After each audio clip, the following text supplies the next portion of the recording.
Guys రీసెంట్గా music director జీవి Prakash lead యాక్టర్గా వచ్చిన కింగ్ స్టోన్ అనే మూవీ అయితే థియేటర్స్లో రిలీజ్ అయింది కదా. అయితే నేను ఆ మూవీని జస్ట్ ఇప్పుడే చూసి రావడం అయితే జరిగిందండి. సో ఈ వీడియోలో మనం ఏంటంటే అసలు ఆ మూవీ ఎలా ఉంది ఏంటి అనేది డిస్కస్ చేద్దాం, ఓకేనా. అయితే ఇక్కడ ఫస్ట్ ఆఫ్ ఆల్ ఈ మూవీలో స్పాయిలర్స్ లేకుండా బేసిక్గా స్టోరీ లైన్ ఏంటంటే గైస్, సముద్ర తీర ప్రాంతంలో ఒక చిన్న విలేజ్కి చెందిన ప్రజలు ఆ సముద్రంలోకి చేపల వేటకు వెళ్తూ ఉంటారు. కాకపోతే ఇక్కడ ఏంటంటే ఒక అన్ఎక్స్పెక్టెడ్ సిచ్యువేషన్ వల్ల ఆ విలేజ్ ఏమో ఒక శాపానికి గురవుతుందన్నమాట.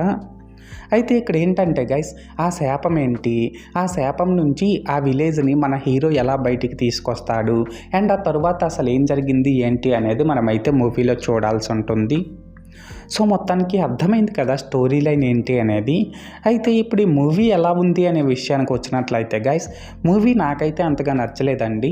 అండ్ ఇప్పుడు ఈ మూవీలో ప్లస్ పాయింట్స్ ఏంటంటే, ఈ మూవీలో నాకైతే పెద్దగా ప్లస్ పాయింట్స్ అయితే కనిపించలేదండి. జస్ట్ ఒక 2-3 కనిపించాయి. అవి ఏంటంటే, ఈ మూవీ డైరెక్టర్ ఎంచుకున్న పాయింట్ అయితే చాలా బాగుందండి. అండ్ సముద్రంలో వచ్చే కొన్ని యాక్షన్ సీక్వెన్సెస్ కూడా పర్లేదు, బాగానే ఉన్నాయి.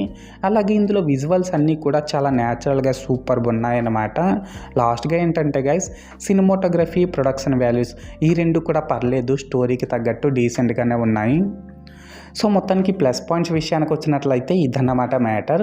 అండ్ ఇప్పుడు ఈ మూవీలో నాకు కనిపించిన మైనస్ పాయింట్స్ ఏంటంటే గైస్, దీని డైరెక్టర్ ఎంచుకున్న పాయింట్ అయితే బాగానే ఉన్నప్పటికీ స్క్రీన్ ప్లే, స్టోరీ నెరేషన్ ఈ రెండు కూడా కరెక్ట్గా లేకపోవడం వల్ల మూవీ అయితే పెద్ద దెబ్బ అయిపోయిందనే చెప్పాలండి.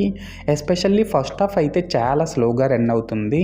దీనికి తోడు ఇందులోని యాక్టర్స్ యొక్క పెర్ఫార్మెన్సెస్ కూడా చాలా ఆర్టిఫిషియల్గా అస్సలేం బాగాలేవన్నమాట. లాస్ట్గా ఏంటంటే గైస్, ఈ మూవీలో ఎమోషన్స్ కూడా పెద్దగా వర్కౌట్ కాలేదండి. అండ్ ఇందులో సాంగ్స్ కూడా అస్సలేం బాగాలేవన్నమాట. అన్నట్టు చెప్పడం మర్చిపోయానండి బాబు, ఈ మూవీకి హీరోయినే అసలు అవసరం లేదు, కానీ ఏదో పెట్టాలి అన్నట్టు హీరోయిన్ కూడా పెట్టేశారు.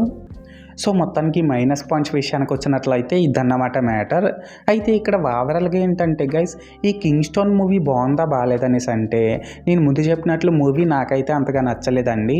అండ్ నేను ఈ మూవీకి 5కి 1.75 రేటింగ్ ఇస్తున్నా. సో మీరు కూడా ఒకవేళ ముందే ఈ మూవీని చూసినట్లయితే మీరు ఈ మూవీకి ఎంత రేటింగ్ ఇస్తారో అది కామెంట్ సెక్షన్లో చెప్పేయండి, ఓకేనా. అన్నట్టు చెప్పడం మర్చిపోయానండి బాబు. మళ్ళీ మీరు ఇంకా మన ఛానల్ని సబ్స్క్రైబ్ చేసుకోకపోతే వెంటనే సబ్స్క్రైబ్ చేసుకొని నన్ను కొద్దిగా సపోర్ట్ కూడా చేసేయండి, ఓకేనా.